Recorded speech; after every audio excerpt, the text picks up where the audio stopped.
नमस्ते दोस्तों, simplifying GST has been the Mantra over my YouTube channel. दोस्तों, जैसा कि हम जानते हैं अभी 56वीं जीएसटी की काउंसिल मीटिंग हुई थी। उसके बाद गुड्स में, सर्विसेज में काफ़ी प्रोडक्ट्स में रेट्स वगैरह रिड्यूस किए गए और ये जो रेट्स रिड्यूस किए गए ये इफ़ेक्टिव हैं 22 सितंबर 2025 से।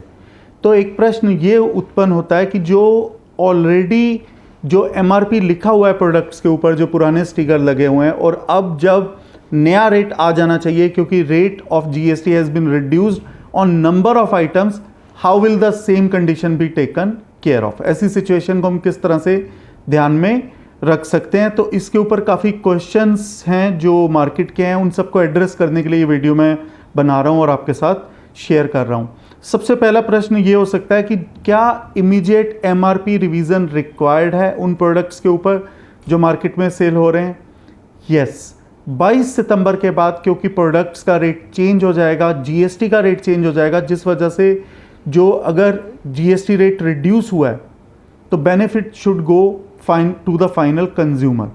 उसके लिए एमआरपी को चेंज करना जरूरी है क्योंकि हो सकता है अभी एमआरपी जो प्रोडक्ट पर लिखा हो वो ज़्यादा लिखा हो, तो एमआरपी को रिड्यूस किया जाना जरूरी है ताकि वो बेनिफिट फाइनल कंज्यूमर को मिल पाए। तो पहली चीज़ ये है कि आप रीब्रांडिंग कीजिए, रीस्टिकरिंग कीजिए। ओल्ड एमआरपी अगर लिखा हुआ है उसके साथ साथ नया एमआरपी भी उस पर लिखिए ताकि कंज्यूमर को पता लग सके कि सच में उस प्रोडक्ट का रेट रिड्यूस हुआ है। और इंडस्ट्रियल एसोसिएशंस के ऊपर ये भी शर्त है कि वो न्यूज़पेपर में भी निकालें, कम से कम 2 न्यूज़पेपर में, और इस बारे में कंज्यूमर को अपने जो मार्केटिंग टीम है या जो उनके रिटेलर्स हैं उनको पूरी तरह से नॉलेज प्रोवाइड करें।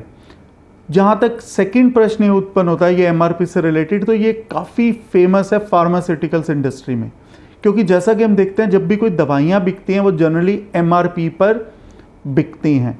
तो फार्मास्यूटिकल्स इंडस्ट्री के लिए, जो कि आती है ministry of chemicals and fertilisers के अंदर, और डिपार्टमेंट कहलाता है डिपार्टमेंट ऑफ फार्मास्यूटिकल्स, उनके लिए भी एक निर्देश जारी किया गया जिसके अंदर ये कहा गया कि जो मैन्युफैक्चरर्स हैं या मार्केटिंग कंपनी हैं वो अपने रिटेलर्स को, कंज्यूमर्स को ये सब बताएंगी by way of electronic media, social media, newspaper के थ्रू कि रेट्स वगैरह रिड्यूस किए गए हैं। पर साथ ही के साथ एक प्रश्न ये भी उत्पन्न होता है कि जो सामान ऑलरेडी रिटेलर्स के पास पहुंचा हुआ है, जो कि ऑलरेडी किसी केमिस्ट के पास पड़ा हुआ है, तो क्या उन पर भी रीस्टिकरिंग किया जाना जरूरी है उसके एमआरपी के ऊपर? The answer is no. यदि नहीं भी करेंगे चल जाएगा अगर सामान रिटेलर के पास पड़ा हुआ है, पर यह इंश्योर करना जरूरी है कि रिटेलर को प्रॉपर नॉलेज दी जाए और इस बेनिफिट को पास ऑन किया जाए फाइनल कंज्यूमर तक। तो मैन्युफैक्चरिंग कंपनीज को यह ध्यान रखना जरूरी है कि अगर वो रीब्रांडिंग या रीस्टिकरिंग नहीं कर रहे उस सामान की, जो सामान ऑलरेडी मार्केट में पहुंच चुका है, रिटेलर्स के पास है, और उसका रीब्रांडिंग या रीस्टिकरिंग किया जाना एमआरपी का पॉसिबल नहीं है, बट ये इंश्योर किया जाना जरूरी है कि वो बेनिफिट फाइनल कंज्यूमर को दिया जाए। अदरवाइज ऐसी डिफॉल्टर कंपनीज के अगेंस्ट कार्रवाई की जा सकती है। अगला सवाल ये उत्पन्न होता है कि जो नया स्टिकर लगाना है, जो न्यू एमआरपी का स्टिकर लगेगा, चाहे वो ब्रांडिंग हो, लेबलिंग हो या स्टिकर लगाना हो, तो क्या ओल्ड एमआरपी भी उस पर लिखा रहेगा? तो यस, एक तरफ ओल्ड एमआरपी लिखा रहेगा, उसके साथ साथ आप न्यू एमआरपी का स्टिकर भी लगा सकते हैं। ऑफ कोर्स अगर रेट रिड्यूस हुआ है तो न्यू एमआरपी का जो प्राइस जो होगा, जो नया मैक्सिमम रिटेल प्राइस होगा, it will of course be less than earlier old MRP. अगला सवाल ये पैदा होता है कि क्या अपवर्ड रिवीजन अलाउड है? दोस्तों, वैसे तो इस 56वीं जीएसटी काउंसिल में बहुत ही कम ऐसे प्रोडक्ट्स वगैरह होंगे जिसमें प्राइस अप किया है, रेट अप हुआ है, बट यदि ऐसा हुआ है तो यस, अपवर्ड रिवीजन भी अलाउड है। But most of the items में क्योंकि जीएसटी रेट रिड्यूस हुआ है तो अपवर्ड रिवीजन की नीड नहीं आएगी। पर अगर किसी प्रोडक्ट का जीएसटी रेट बढ़ा है और मार्केट में अगर प्रोडक्ट निकल चुके हैं, बाहर हो चुके हैं, तो यस, एमआरपी को चेंज करके एमआरपी को बढ़ाया भी जा सकता है। अगला सवाल ये पैदा होता है कि अगर कंज्यूमर को ये बेनिफिट नहीं दिया गया तब क्या होगा? दोस्तों, अभी तक जीएसटी एक्ट में एक सेक्शन था, सेक्शन 171 एंटी प्रॉफिटरिंग का, पर इस साल के बजट के बाद ये कहा गया था कि 31 मार्च 2025 के बाद कोई भी नई एप्लीकेशन एंटी प्रॉफिटरिंग के लिए एक्सेप्ट नहीं की जाएगी, उसको नहीं लिया जाएगा। तो अब एंटी प्रॉफिटरिंग में तो कोई एप्लीकेशन जा नहीं सकती।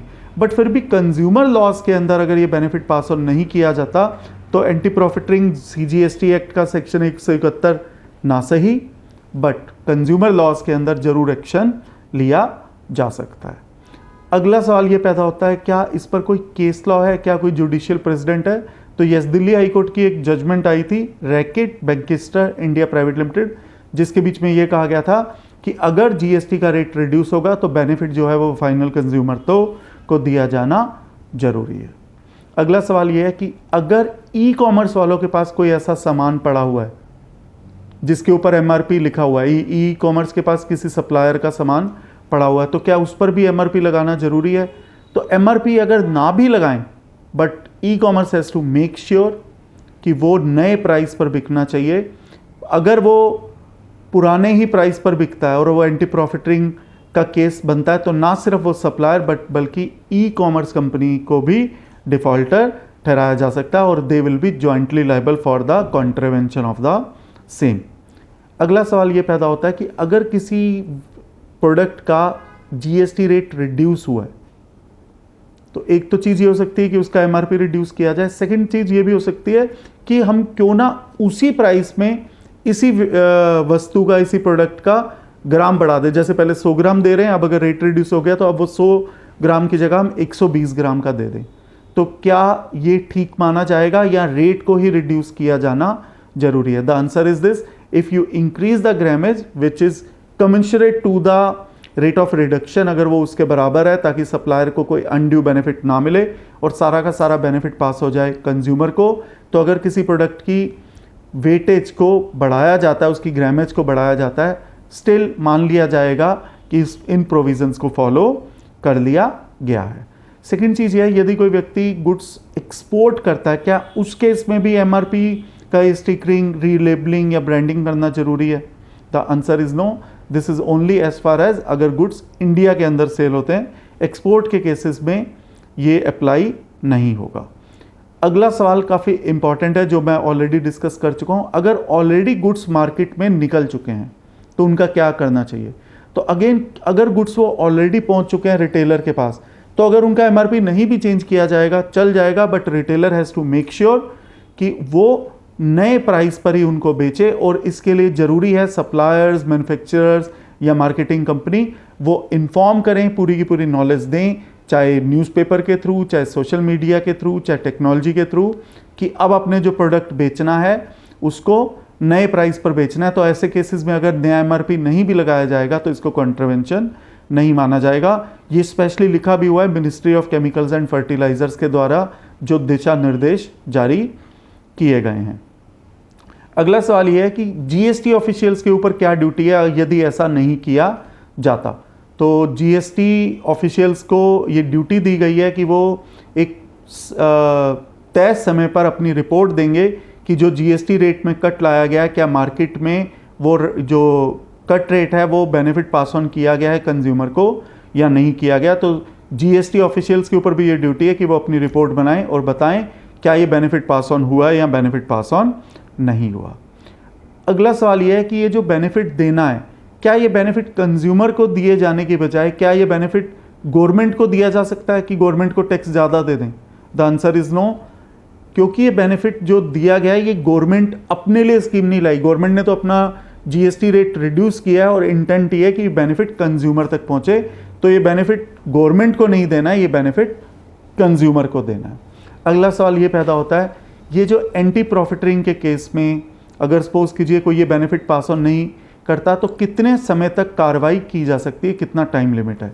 दोस्तों, लॉ में कोई टाइम लिमिट तो प्रेस्क्राइब नहीं है, बट एक दिल्ली हाई कोर्ट की एक जजमेंट आई थी जिसके बीच में ये कहा गया था कि एक रीजनेबल टाइम में डिसीजन या एंटी प्रॉफिटरिंग का जो केस है वो शुरू हो जाना चाहिए, जो कि जनरली 4-5 साल से ज़्यादा नहीं होना चाहिए। मतलब एक रीजनेबल टाइम में एक्शन जो है वो स्टार्ट हो जाना चाहिए।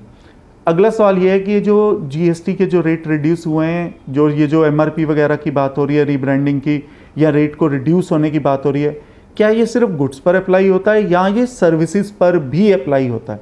The answer is this, it applies to both goods and services. तो अगर सपोज कीजिए अगर किसी चीज़ में अगर GST रेट रिड्यूस हुआ है, जैसे इंश्योरेंस मैं बताता हूँ कि अब GST on insurance is exempted, तो benefit should go on to the final consumer. So even in case of services, so insurance companies have to make sure that they reduce their premium in such a way that they do not get any undue benefit due to GST rate cut.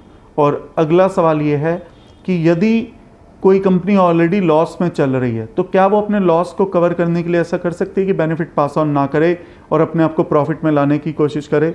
The answer is no. अगर वो loss में चल रही है वो चाहे loss में रहे। ये जो जीएसटी रेट कट हुआ है इसका पर्पस सिर्फ यही है कि this benefit should go on to the final consumer. दोस्तों मैं उम्मीद करता हूँ ये जो केस लॉ, ये जो क्वेश्चंस मैंने आपके साथ शेयर किए हैं, जो परिस्थितियाँ, ये जो सिचुएशंस मैंने आपके साथ शेयर की हैं, आपको समझ में आई होंगी। आपकी जीएसटी नॉलेज के लिए, आपकी प्रोफेशनल नॉलेज के लिए, आपकी प्रोफेशनल एंडेवर्स के लिए काफ़ी यूज़फुल साबित होंगी। धन्यवाद। Thank you.